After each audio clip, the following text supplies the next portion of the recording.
អំបែងគ្រាប់របស់ទាហានចៅឈ្លានពានផ្ដាច់ជីវិតមេនឹងកូនដំរីទើបកើតយ៉ាងអាណយអាធំក្នុងដែនជំរកសត្វព្រៃខេត្តព្រះវិហារសង្គ្រាមថៃឈ្លានពានមកលើដែនអធិបតេយ្យភាពកម្ពុជាបាននឹងកំពុងបំផ្លិចបំផ្លាញមិនត្រឹមតែជីវិតមនុស្សទ្រព្យសម្បត្តិលំនៅឋានសំណង់អគារនិងហេដ្ឋារចនាសម្ព័ន្ធសំខាន់នានាប៉ុណ្ណោះទេប៉ុន្តែវាក៏បានបំផ្លាញធនធានធម្មជាតិនិងជីវៈចម្រុះផងដែរជាក់ស្ដែងអំបែងគ្រាប់របស់ទាហានចៅសៀមឈ្លានពានបានផ្ដាច់ជីវិតមេដំរីដែលមានទម្ងន់ប្រមាណ500គីឡូក្រាមនិងកូនដំរីទើបកើតដែលមានទម្ងន់ប្រមាណ80គីឡូក្រាមស្លាប់យ៉ាងអាណយអាធមក្នុងទឹកអូរនៅចំណុចអូស្កាចក្នុងដែនជំរកសត្វព្រៃព្រះរកាឆែបខេត្តព្រះវិហារនេះបើយោងតាមការឲ្យដឹងពីមន្ត្រីអូសៀនុរៈនិងសហគមន៍មូលដ្ឋានកាលពីថ្ងៃទី23ខែធ្នូឆ្នាំ2025ខណៈដែលមន្ត្រីជំនាញបរិស្ថានបន្តធ្វើការសិក្សាជ្រៅជ្រៅនិងចាត់វិធានការបន្តទៀតចំពោះសពដំរីទាំងពីរនេះកន្លងមកប្រជាពលរដ្ឋអ្នកដងជួរបានរាយការណ៍ថាឃើញស្នាមដានជើងដំរីមានរបួសស្នាមឈាមស្រក់ជាប់នៅលើដីនិងស្មៅនៅចំណុចខាងលើកាលពីថ្ងៃទី14ខែធ្នូឆ្នាំ2025លោកប្រធានមន្ត្រីបរិស្ថានខេត្តព្រះវិហារបានចាត់មន្ត្រីអូសៀនុរៈដែនជំរកសត្វព្រៃព្រះរកាឆែបសហការជាមួយមន្ត្រីផ្នែកស្រាវជ្រាវសត្វព្រៃរបស់អង្គការ WCS បានចុះធ្វើការស្រាវជ្រាវជាបន្តបន្ទាប់ដោយស្ថានភាពព្រៃធំនិងគៀកនិងសមរភូមិប្រយុទ្ធនៃការឈ្លានពានពីកងទ័ពថៃផងនោះក្រុមការងារពុំអាចរកឃើញនិងជួយសង្គ្រោះដំរីទាន់ពេលវេលារហូតដល់ថ្ងៃទី22ខែធ្នូឆ្នាំ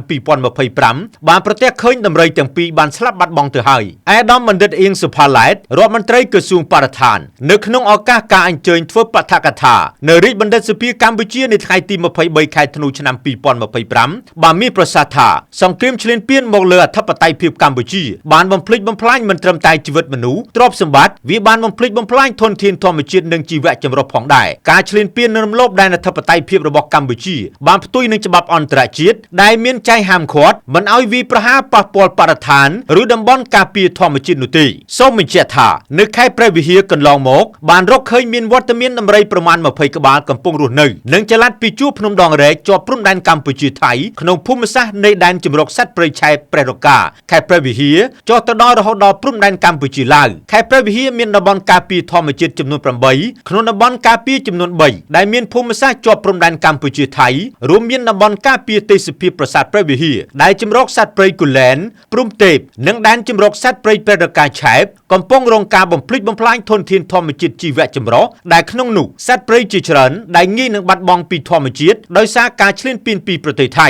តាមការស្រាវជ្រាវដំរីអាស៊ីនៅប្រទេសកម្ពុជារស់នៅតំបន់មួយចំនួនដូចជាភូមិភាគឦសាននិរតីនិងភូមិភាគខាងជើងក្នុងរយៈពេល10ឆ្នាំចុងក្រោយនេះมันមានការកត់ត្រាពីដំរីងាប់នៅក្នុងតំបន់ភូមិភាគខាងជើងនោះទេតាមការសិក្សាថ្មីបង្ហាញថាដំរីនៅប្រទេសកម្ពុជាមានការកើនឡើងគួរឲ្យកត់សម្គាល់ច្រើនជាង600ក្បាលកំពុងរស់នៅតាមតំបន់ការពារធម្មជាតិនៅកម្ពុជាដំរីអាស៊ីត្រូវបានចុះក្នុងបញ្ជីក្រហមនៃអង្គការសហភាពអន្តរជាតិដើម្បីអភិរក្សធម្មជាតិ IUCN Red List ជាប្រភេទជិតផុតពូជនិងត្រូវបានចាត់ថ្នាក់នៅក្នុងឧបសម្ព័ន្ធមួយនៃអនុសញ្ញាសៃតេសខ្ញុំតារាពី RTU TV